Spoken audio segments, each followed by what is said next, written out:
ورسول الله صلى الله عليه وسلم يقول كل بدعة ضلالة. Can a person take knowledge from Abu Hamid al-Ghazali? And what is the ruling on studying Mantaq? Then Abu Hamid al-Ghazali is from the Asha'ira. He went through various stages in his life. Abu Hamid al-Ghazali or al-Ghazali.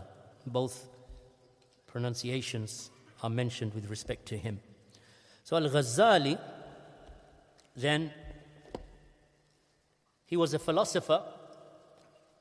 So when the people say, well, he refuted Ibn Sina and Al-Farabi, in fact, he declared them to be kuffar because they were Aristotelian or Neoplatonists. And in those days, Aristotelian ideas of philosophy and Neoplatonism were considered to be the same. They never really distinguished, and they thought it was one and the same, even though there is some difference between them.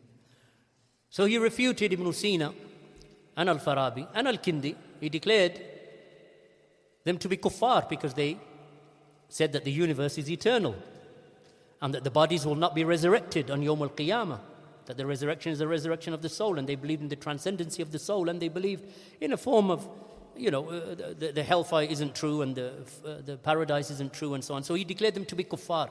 But he never left the principles of the philosophers of the ancient Greeks. He was a philosopher himself, Abu Hamid al-Ghazali. So can you take knowledge from him? No. And he was a staunch defender of the Ash'ari stroke Mu'tazili Aqidah. He wasn't Ash'ari of the likes of Abdullah ibn Kullab, who died in 240. Abu Hamid, I think, died in 505, if I'm not mistaken. Maybe someone can look it up. 505.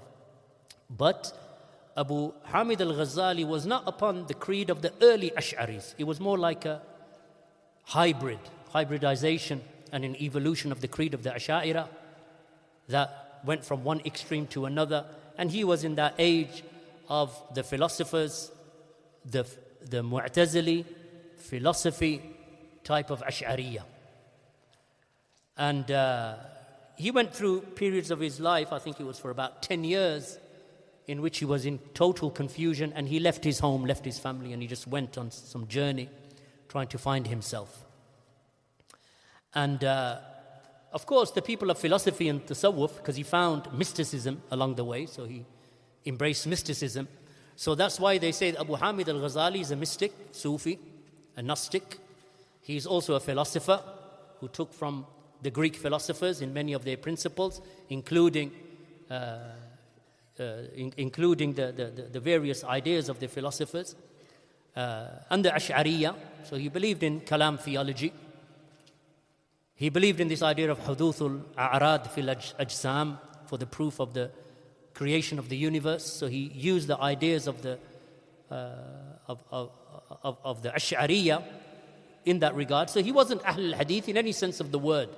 In fact, Shaykh al-Islam Ibn Taymiyyah said about him that it is astonishing that the likes of Abu Hamid, that his knowledge of Hadith and the authenticity of Hadith, whether it be Bukhari or Muslim or other than them, is no better than an average person from the general Muslims. He had no knowledge of Hadith. He wasn't a person who gave importance to Hadith. The Sufis, obviously, they have a title for him. You know what they call him? Hujjatul Islam. That's what they call him. However, without going into too much detail, he was misguided for all of his life practically. He was a Gnostic, a Sufi mystic, Ash'ari, with a great influence of the Mu'tazila. He was a philosopher, not as extreme in his deviation. Of course, he didn't reach the level of the likes of Ibn Sina, who became a kafir because of his claims about the universe and Neoplatonism and so on. And likewise Al-Farabi and Al-Kindi before him. He didn't go to their extremes. That's why he refuted them. That's why when you speak to the Ash'aris, they say, no, he's not bad because he refuted Ibn Sina. He refuted the philosophers, but he didn't refute the philosophers because he had a problem with philosophy. He just said their ideas of Greek philosophy or mantaq or logic and rationale and philosophy, falsafa, that Ibn Sina has gone too far. That was his problem. He said, if Ibn Sina didn't go that far, he'd be okay. He should have done what I've done. But the thing is, where do you draw the line with philosophy? What, is there any text in the Quran and the Sunnah that tells you, well, you can have this amount of philosophy of the Greeks and not that amount? There's nothing in the Quran and the Sunnah. All of it is forbidden because all of it is just falsafa and ara and opinions. So Abu Hamid al-Ghazali, he wrote, of course, Ihya Ulumuddin, that contains huge amounts of fabricated narrations that are munkar, reprehensible, and lies upon Allah's Messenger, stories of the mystics and the Sufis that are basically tantamount to kufr, some of them. This is Al-Ghazali. But it is said, same as what he said about Fakhruddin al-Razi, because Fakhruddin al-Razi went through the same turmoil in his life. So when they come to the end of their lives, Al-Ghazali, it is said that he repented. They say that he died with Sahih al-Bukhari upon his chest, repenting from all of the bid'ah and the philosophy. Throughout his life, by the way, he went through stages of mental and spiritual turmoil and struggle. Throughout his life, Al-Ghazali. So before he died, he realized that all of this that I've been pursuing is nonsense. So he repented and died with Bukhari, they say, on his chest. So may Allah subhanahu wa ta'ala, if he repented, may Allah accept that tawbah. And even his students would say that about him, that we don't know what's happened to him.